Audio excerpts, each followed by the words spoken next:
అధినేత జగన్ కు మంత్రి పయ్యావుల కేశవ్ కౌంటర్ ఇచ్చారు. ఏపీలో ఏదో జరుగుతుందని జగన్ గగ్గోలు పెడుతున్నారని, ఏపీ బ్రాండులు దెబ్బతీసేలా కుట్రలు చేస్తున్నారని విమర్శించారు. పక్కా ఆధారాలతోనే తాను మాట్లాడుతున్నానని చెప్పారు.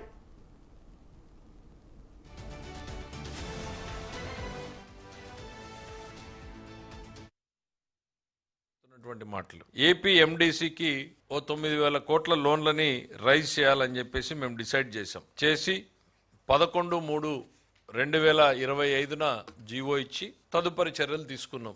ఆ రోజు నుంచి వీళ్ళ అక్కసు బయటపడడం మొదలైంది. ఏ రోజైతే మేము జీవో ఇచ్చి ఎంట్రస్ట్ చేశామో, ఇన్వెస్టర్స్ లో విపరీతమైనటువంటి స్పందన వచ్చిందో, వెంటనే ఉదయ్ భాస్కర్ అనేటువంటి ఒక వ్యక్తిని తెర ముందుకు తెచ్చారు. ఎవరి ఉదయ్ భాస్కర్ అంటే ఎవరో ప్రైవేట్ కంపెనీలో విప్రోలో పనిచేస్తున్నాడు, ఎక్కడో జర్మనీలో పనిచేస్తున్నాడు. ప్రస్తుతం అడ్రస్ అయితే హైదరాబాద్ ఉంది కానీ జర్మనీలో పనిచేస్తున్నాడు. ఈ ఉదయ్ భాస్కర్ అనేటువంటి వ్యక్తిని తెర ముందుకు తెచ్చారు. ఈయన చేత ఒక 200 మెయిల్స్ పెట్టించారు. ఈయనకి వైఎస్ఆర్సీపీ లింక్ ఏంటి అని మీరు అనుకోవచ్చు. ఆయన ఫేస్బుక్ ప్రొఫైల్, జగన్మోహన్ రెడ్డి గారి ప్రొఫైల్ ఉంది. ఉదయ్ భాస్కర్ డైరెక్ట్ గా వాళ్ళ ప్రొఫైల్ తోటి 200 పైన చిలుకు.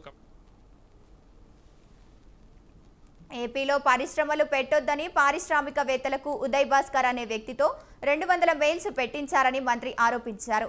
ఆ తర్వాత రెల్ల అప్పిరెడ్డిని తెరపైకి తెచ్చారన్నారు. ఎన్ని కుట్రలు చేసినా ఏపీ బ్రాండు ఎక్కడా తగ్గేదే లేదని పయ్యావుల స్పష్టం చేశారు.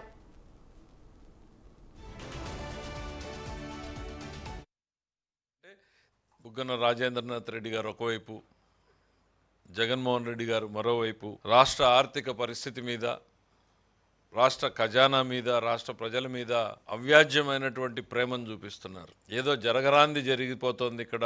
ప్రతిరోజు ఆయన ప్రెస్ మీట్లు పెట్టడం, ఈయన ట్వీట్లు చేయడం, ఈ గగ్గోలు పెట్టడం వెనకాల అసలు వాస్తవాలు ఏంటి అనేది మీ ముందుకు చెప్పాలని ఈరోజు రావడం జరిగింది. దీని మీద ఈ ప్రకటనల వెనకాల మా మీద ఈ రాష్ట్ర ప్రజల పట్ల, రాష్ట్ర ప్రజా సంక్షేమం పట్ల, రాష్ట్ర ప్రభుత్వం పట్ల ప్రేమతోటో ఆవేదనతోటో కాదు, అక్కసుతో చేస్తున్నటువంటి మాటలు ఇవి. దీని వెనక కుట్రలు, భయంకరమైనటువంటి కుట్రలతో చేస్తున్నటువంటి మాటలు, స్టేట్మెంట్లు, ట్వీట్లు. ఇదేదో నేను ఒక పొలిటికల్ స్టేట్మెంట్ ఇవ్వడం లేదు. కుట్రలు బన్నారు అనేటువంటి పొలిటికల్ స్టేట్మెంట్ నేను అక్కడ ఇవ్వట్లేదు.